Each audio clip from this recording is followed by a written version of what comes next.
In a world where health disparities persist, there are those on a mission to uplift and empower. Today, we have the privilege of learning about a program that embodies just that spirit. It's the Changing the Norm Wellness Series, Beyond Wearing Pink. Today, we're joined by its founder, who also happens to be a veteran of the United States Air Force, fitness Olympian, author, and women's health expert. Let's welcome Letitia Action Jackson. Good morning, good morning, good morning, Desiree. How are you? I'm doing good. How are you? Absolutely amazing. Okay. Absolutely amazing. Well, I'm excited to be chatting with you about this Changing the Norm Wellness Series, particularly Beyond Wearing Pink. Can you tell us about the inspiration for this? Absolutely. So I've been in the health and public health, community health, and wellness sector for 20 plus years. And when we look at the data, we know that when it comes to heart disease, diabetes, obesity, and some forms of cancer, such as breast cancer, it affects African American women at what we call disproportionate or higher rate of incidence. And I would go into many spaces and speak about the disparities. However, I found that there was not a lot of resolve. So I can come to you and tell you about the data, but then after that, what is the next step? And for us as African American women to get used to these statistics and poor health outcomes, I wanted to change that norm. And that's where the name Changing the Norm came from. It is a wellness series that will be held throughout the year. It's also a 6-week wellness program. We will focus on one key issue per month. For instance, October is Breast Cancer Awareness Month.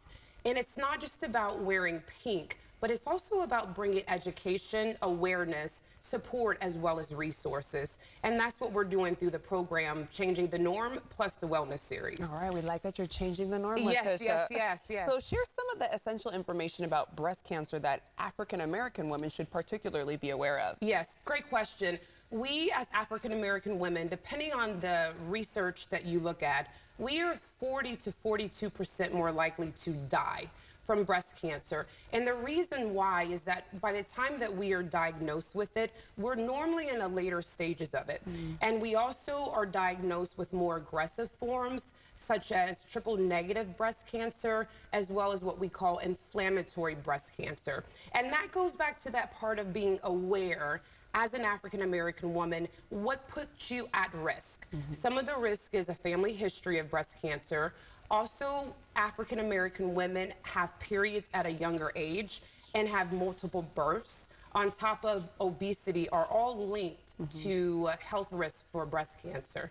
Are there proactive steps African American women can take to reduce their risk of breast cancer? Absolutely. The very first thing that is so important, Desiree, is to have a conversation. Start asking your family members, if your mom is still alive or you have aunts, start asking about cancer. Did anyone in our family have cancer?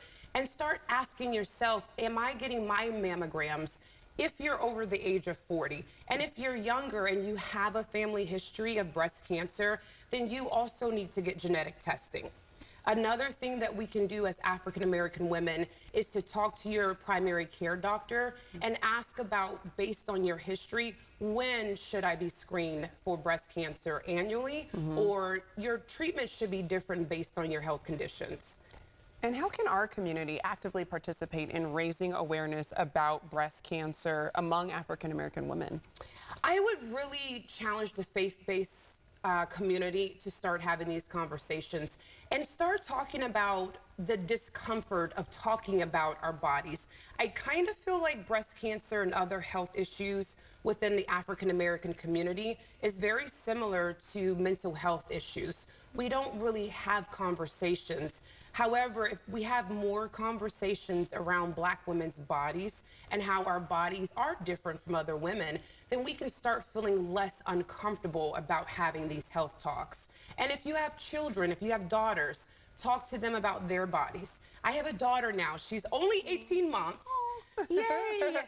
However, as she grows, I want to have health talks with her. I want to talk to her about the diseases that are in our family and my husband's family. And another thing that we can do as African American women is start to eat healthier. We know that fat, certain fat, especially adipose tissue, feeds a lot, like inflammatory fat. So working on what we eat, our lifestyles, it's so many layers to it, but it really begins with having this conversation. All right, well, I'm glad we're having this conversation. Letitia, thank you Yes. for joining us this morning. We appreciate it. Thank you. All righty, and you can find out more by going to Well Content for You. That's the number 4 and the letter U.com.